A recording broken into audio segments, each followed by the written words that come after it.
India TV YouTube channel को subscribe करें और बेल आइकन दबाएं।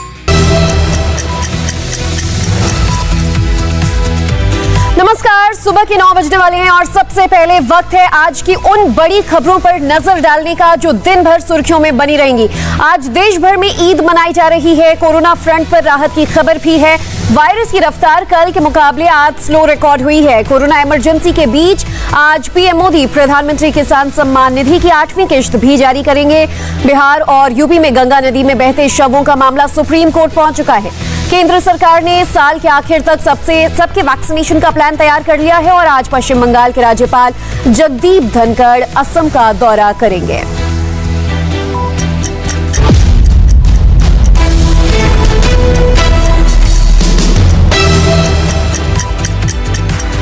कोरोना संकट के बीच एक ऐसी खबर आई है जो महामारी से डरे लोगों को एक बड़ी राहत दे सकती है। खबर अमेरिका की है, लेकिन अगर हम भी कोरोना प्रोटोकॉल का कड़ाई से पालन करें तो ये दिन भारत में भी दूर नहीं। अमेरिका में उन लोगों को मास्क पहनने से छूट मिल गई है जिन्होंने वैक्सीनेशन का डोज पूरा कर लिया हो। ऐसे लोगों को 6 फीट की सोशल डिस्टेंसिंग का पालन करने से भी छूट मिल गई है। अमेरिका की डिजीज कंट्रोल और प्रिवेंशन डिपार्टमेंट ने कहा है कि जो लोग वैक्सीन लगवा चुके हैं वो अब बिना मास्क के भी रह सकते हैं, लेकिन अगर किसी जगह पर राज्य सरकार या लोकल एडमिनिस्ट्रेशन ने मास्क को लेकर कोई अनिवार्य नियम बनाया हो तो वहां रहने वाले लोगों को इसका पालन जरूर करना होगा। यानी अगर कहीं दफ्तर, बाजार या मॉल में मास्क पहनने के लिए अनिवार्य तौर पर कहा जाता है तो लोग वहां मास्क पहनना उन्हें पड़ेगा और सोशल डिस्टेंसिंग के नियमों का पालन भी करना पड़ेगा। ज्यादा जानकारी के लिए बातचीत करेंगे। विजयलक्ष्मी हमारे साथ फोन लाइन पर जुड़ चुकी है, हमारी संवाददाता। विजयलक्ष्मी, हालांकि ये फैसला अमेरिका का है, लेकिन भारत के लिए भी एक उम्मीद की किरण जरूर है कि अगर कड़ाई से पालन किया जाए हर नियम का और वैक्सीनेशन के डोजेस जल्द सबके पूरे हो जाए तो फिर मास्क मुक्त जिंदगी दूर नहीं। बिल्कुल ज्योति, मास्क मुक्त जिंदगी जो है वो ज्यादा दूर नहीं है अगर कोविड अप्रोप्रिएट बिहेवियर को हम पूरी तरह से फॉलो करें और उसके अलावा मास्क जो है वैक्सीनेशन की जो प्रक्रिया है उसको पूरा करें। अभी जैसे अमेरिका के डिजीज कंट्रोल और प्रिवेंशन डिपार्टमेंट ने कहा है कि जो लोगों ने वैक्सीन के पूरे डोजेज ले लिए हैं वो बिना मास्क के रह सकते हैं। हालांकि साथ ही ये भी कहा गया है कि अगर किसी राज्य में मास्क पहनने का नियम अनिवार्य है या किसी संस्था में मास्क पहनने का नियम अनिवार्य है तो वहां पर ऐसे लोगों को जरूर मास्क पहनना होगा और सोशल डिस्टेंसिंग के जो रूल्स हैं उनको फॉलो करना पड़ेगा। लेकिन इसके अलावा अगर आपका पूरा डोज हो गया है तो अमेरिका की बाकी जगहों पर जहां पर मास्क पहनना अनिवार्य नहीं है वहां पर आप बिना मास्क के रह सकते हैं। इस तरह की गाइडलाइंस जो है अमेरिका के डिजीज कंट्रोल और प्रिवेंशन डिपार्टमेंट ने जारी की है। बिल्कुल विजयलक्ष्मी, और अमेरिका के उन लोगों ने जिन्होंने वैक्सीनेशन की डोजेस कंप्लीट कर ली हैं आज राहत की सांस जरूर ली होगी क्योंकि कोविड प्रोटोकॉल्स में बदलाव कर दिया गया है। धन्यवाद पूरी जानकारी के लिए। अमेरिका में वैक्सीन लेने वालों के लिए राहत की खबर आई है तो भारत में भी किसानों को आज बड़ी राहत मिलने वाली है। कोरोना के कहर के बीच प्रधानमंत्री मोदी आज सुबह 11 बजे किसानों को बड़ी सौगात देंगे। आज किसान सम्मान निधि की 8वीं किश्त जारी की जाएगी। देश भर के किसानों को ये लाभ पहले से मिलता रहा है, लेकिन इस बार खास बात यह है कि पहली बार बंगाल के किसानों को भी पीएम किसान सम्मान निधि का फायदा मिलेगा। इस स्कीम के तहत 9.5 करोड़ किसान परिवारों के खातों में 19,000 करोड़ रुपए ट्रांसफर किए जाएंगे। इस दौरान प्रधानमंत्री किसानों से बातचीत भी करेंगे। किसान सम्मान निधि योजना के तहत किसानों को 2,000 रुपए की 3 किश्तों में 6,000 रुपए दिए जाते हैं। हर साल पहली किश्त 1 अप्रैल से 31 जुलाई के बीच, दूसरी किश्त 1 अगस्त से 30 नवंबर के बीच और तीसरी किश्त 1 दिसंबर से 31 मार्च के बीच में जारी होती है। ये पैसे सीधे किसानों के खाते में ही ट्रांसफर किए जाते हैं। इस योजना के तहत किसान परिवारों को अब तक 1,15,000 करोड़ रुपए से अधिक की सम्मान राशि दी जा चुकी है।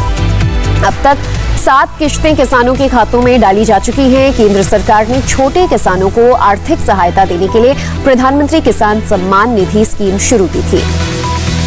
ज्यादा जानकारी के लिए रुख करेंगे देवेंद्र का। देवेंद्र, हालांकि ये पहली बार नहीं है, आज 8वीं किश्त जारी की जा रही है, लेकिन पश्चिम बंगाल के किसानों के लिए तो आज डबल खुशी का दिन जरूर हो सकता है।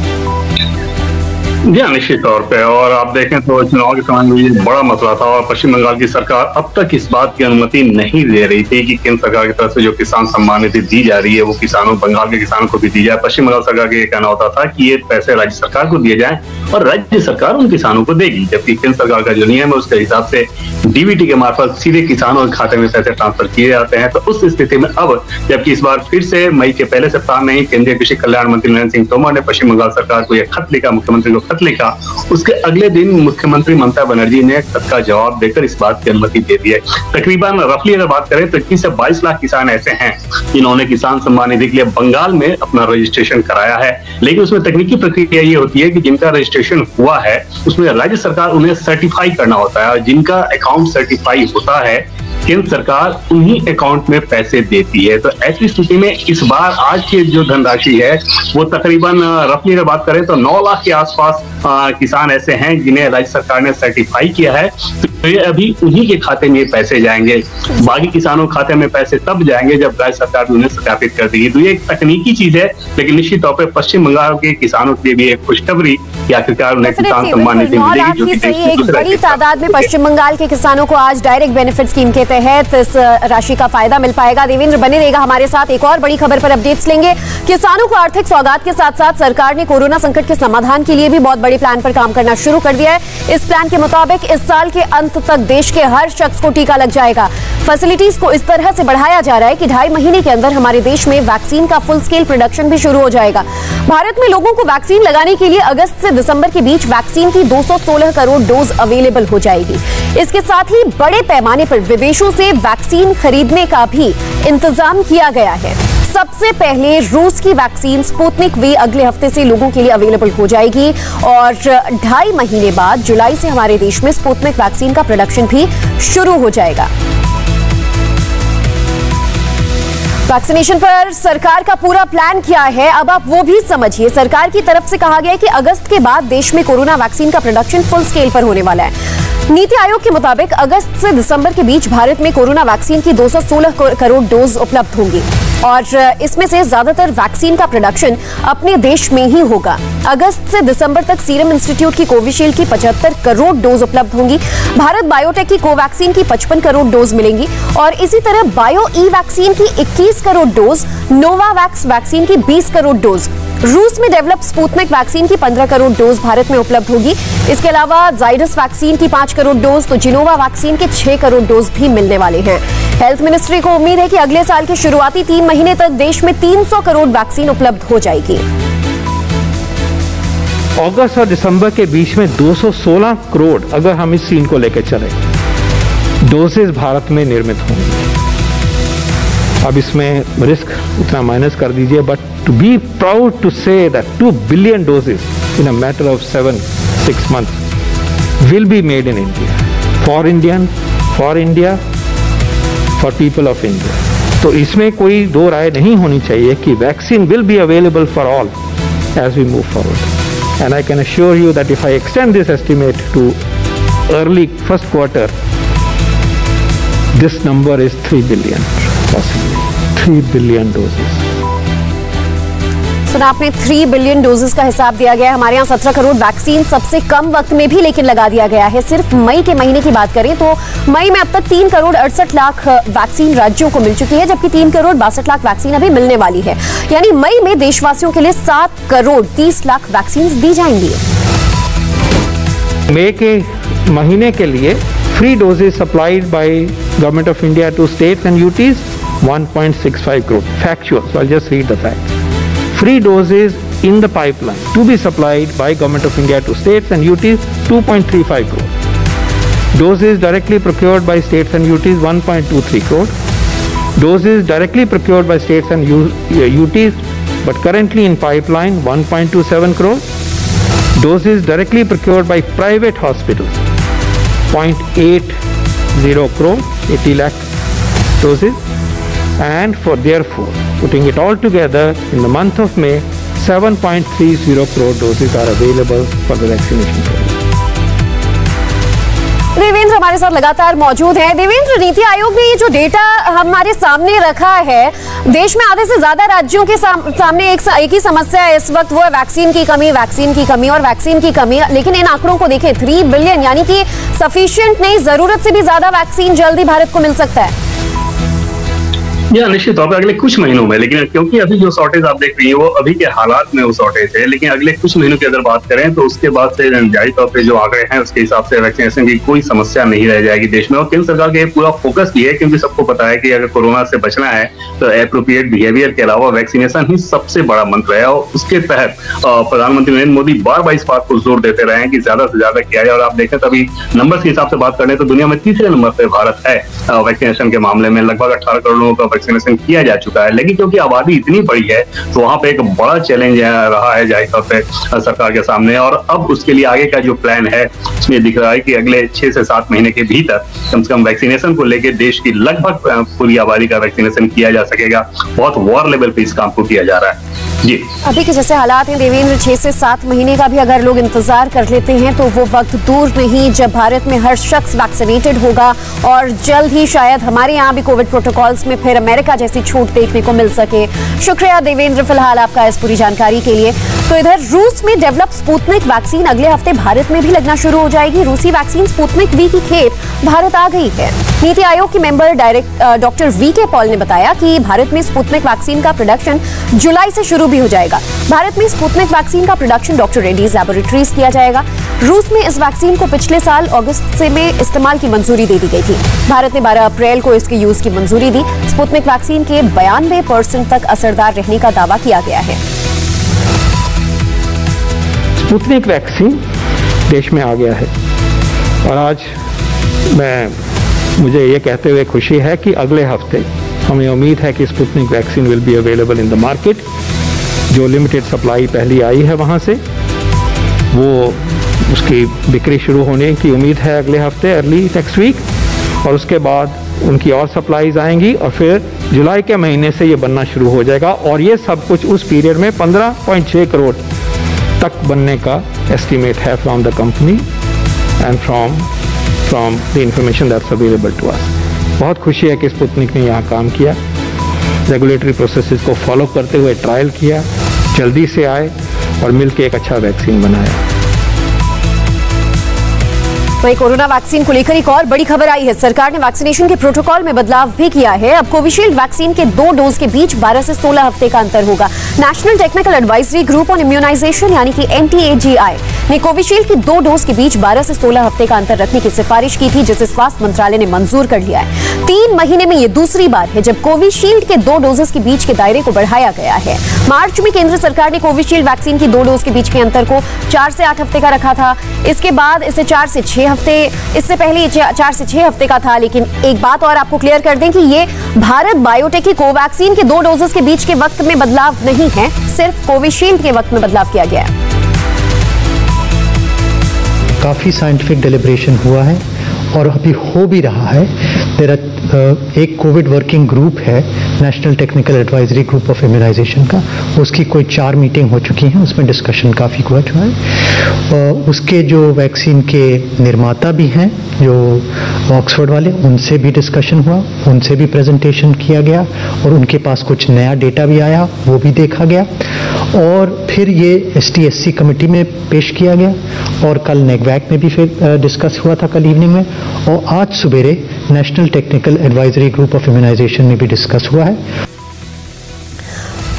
वहीं कोरोना के संकट से निपटने के लिए सरकारें युद्ध स्तर पर लगी हुई हैं और इसका असर भी अब देखने को मिलने लगा है। आज एक राहत की खबर आई है। कोरोना पॉजिटिव केसेस की रफ्तार भी कम हुई है और मौतों के आंकड़े में भी गिरावट दर्ज की गई है। पूरे देश में कोरोना का सबसे ताजा अपडेट क्या है ये आपको दिखाएं, उससे पहले पिछले 24 घंटे की देश की कोरोना रिपोर्ट आपको दिखा देते हैं। देश में पिछले 24 घंटे में कोरोना के 3,37,000 से ज्यादा केसेस आए। मई में ये दूसरा दिन है जब एक दिन में केस की संख्या 3.5 लाख से कम आई है। पिछले 3 दिनों का कोरोना केस का ये ग्राफ देखिए। 10 मई को 3,29,000 केसेस आए, 11 मई को 3,48,000, 12 मई को 3,62,000 और 13 मई को 3,37,000 केस रिपोर्ट हुए। पिछले 24 घंटे में मौत के आंकड़ों में भी पहले के मुकाबले कुछ कमी आई है। पिछले 24 घंटे में कोरोना अटैक से 3,886 लोगों की जान गई। इन मौतों के साथ साथ देश भर में मौत का जो आंकड़ा है वो 2,62,239 तक पहुंच चुका है। हालांकि राहत की बात यह है कि 24 घंटे में 3,37,000 से ज्यादा मरीजों को अस्पताल से छुट्टी भी मिली। लेकिन एक आंकड़ा और है जो अभी चिंता का सबब बना हुआ है, वो है एक्टिव केसेस। देश में इस वक्त कोरोना के 37,02,000 से ज्यादा केसेस और ऐसे हैं वैक्सीनेशन का आलम यह है कि अब तक 17.7 करोड़ लोगों का ही वैक्सीनेशन हो पाया है। आपने ऑल इंडिया कोरोना मीटर देखा, अब आपको राज्यों का अपडेट दिखाते हैं, जिसे देखकर पता चल पाएगा कि महाराष्ट्र, दिल्ली, यूपी में कहां कोरोना के नए केसेस में लगातार कमी आ रही है। वहीं दक्षिण भारत की बात करें तो राज्यों में कोरोना केसेस लगातार बढ़ रहे हैं। हालांकि राहत की बात यह कि दक्षिण राज्यों में डेथ रेट अभी कम है। सबसे पहले देश के सबसे बड़े कोरोना के एपिसेंटर महाराष्ट्र की 24 घंटे की रिपोर्ट आपको दिखाते हैं। महाराष्ट्र में पिछले 24 घंटे में 42,582 केसेस दर्ज किए गए और 850 लोगों की जान गई। दिल्ली में भी कोरोना की स्पीड कुछ कम हुई है। पिछले 24 घंटे में 10,489 नए केसेस आए हैं और इस दौरान 308 लोगों की मौत हुई है। और इसी तरह यूपी में 24 घंटे में 17,745 नए केसेस आए हैं, जबकि इस दौरान 277 मरीजों की जान गई। राजस्थान में 24 घंटे में 15,867 केसेस आए और 159 लोगों की मौत हो गई है। उत्तर भारत में केसेस में कमी हो रही है, लेकिन गौरतलब है कि दक्षिण भारत में कोरोना की स्पीड अब तेज हो गई है। पिछले 24 घंटे में कर्नाटक में 35,000 से ज्यादा मामले आए और 344 लोगों की मौत हो गई। केरल में तो केसेस में जबरदस्त तेजी आ गई है। एक दिन में 39,000 से ज्यादा मामले सामने आए और 97 लोगों की डेथ हुई। तमिलनाडु में केरल से केस कम है, लेकिन यहाँ 24 घंटे में करीब 300 लोगों ने कोरोना से दम तोड़ दिया। आंध्र प्रदेश में 24 घंटे में 22,000 से ज्यादा केसेस रिपोर्ट हुए और 89 मरीजों की जान गई। केरल में कोरोना केसेस की बढ़ती हुई संख्या को देखते हुए सीएम पिनरई विजयन ने प्रधानमंत्री नरेंद्र मोदी को चिट्ठी भी लिखी है। इस चिट्ठी में केरल में ऑक्सीजन की कमी की आशंका को देखते हुए सप्लाई बढ़ाने की मांग की गई है। राज्य ने केंद्र से 450 मैट्रिक टन रोजाना के आधार पर ऑक्सीजन सप्लाई की मांग की है। आंकड़े सुधर रहे हैं क्योंकि इंतजाम में सुधार हो रहा है। उत्तर प्रदेश के मुख्यमंत्री योगी आदित्यनाथ ने यूपी में ऑक्सीजन की कमी के चलते किसी की जान न जाए, इसके लिए एक नया सिस्टम लॉन्च किया है। राज्य में ऑक्सीजन सप्लाई का हर पल का अपडेट जानने के लिए ऑक्सीजन मॉनिटरिंग सिस्टम और ऑक्सी ट्रैकर ऐप लॉन्च किया गया है। ये ऑक्सी ट्रैक पोर्टल ऑक्सीजन की मांग, टोटल सप्लाई, गाड़ियों की लाइव लोकेशन, ऑक्सीजन की खपत की हर जरूरी जानकारी मुहैया कराएगा। ऐप के जरिए अस्पताल ऑक्सीजन की रियल टाइम ऑनलाइन डेटा भेज सकेंगे। इनकी मांग सीधे कंट्रोल रूम पहुंचेगी। ट्रैकिंग के लिए और एक कमांड और एक कंट्रोल रूम बनाया जाएगा।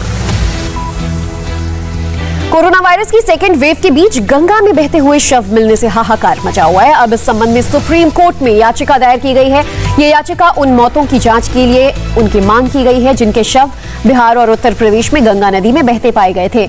इस याचिका में केंद्र, उत्तर प्रदेश और बिहार के अधिकारियों को निर्देश देने का अनुरोध किया गया है कि नदी में बहते पाए गए शवों का पोस्टमार्टम किया जाए ताकि मौत के कारण का पता चल सके। याचिका में कहा गया है कि बिहार के बक्सर और उत्तर प्रदेश के गाजीपुर में गंगा नदी में करीब 100 शव बहते पाए गए। इस मामले में राष्ट्रीय मानवाधिकार आयोग ने केंद्र, बिहार और यूपी सरकार को नोटिस जारी कर 4 हफ्ते में जवाब भी मांगा है। कोरोना के कहर के बीच एक तरफ जहां देश भर के डॉक्टर्स भगवान बनकर लोगों की जान बचाने में जुटे हैं, तो वहीं बिहार की राजधानी पटना में एक कलयुगी डॉक्टर जिंदगी बचाने वाली ऑक्सीजन की सौदेबाजी करता पकड़ा गया। मामला पटना के शास्त्री नगर मोहल्ले का है, जहां पुलिस की स्पेशल टीम ने छापेमारी कर सिलेंडर की कालाबाजारी कर रहे सिंडिकेट का भांडाफोड़ किया। ऑक्सीजन के इस कालाबाजार का पटना के एक निजी अस्पताल का डायरेक्टर डॉक्टर अबुल वफा ही चला रहा था। महामारी के बीच ये धंधेबाज एक सिलेंडर 50-50 हजार रुपए में बेच रहा था। पुलिस ने छापेमारी में इनके पास से एक जंबो सिलेंडर सहित छोटे बड़े कई सिलेंडर जब्त किए हैं। पुलिस की पूछताछ के दौरान रैकेट में शामिल डॉक्टर के 2 और साथी गिरफ्तार किए गए। वक्त एक ब्रेक का है। ब्रेक के बाद देखिए कोरोना काल में कैसे मनाई जा रही ईद।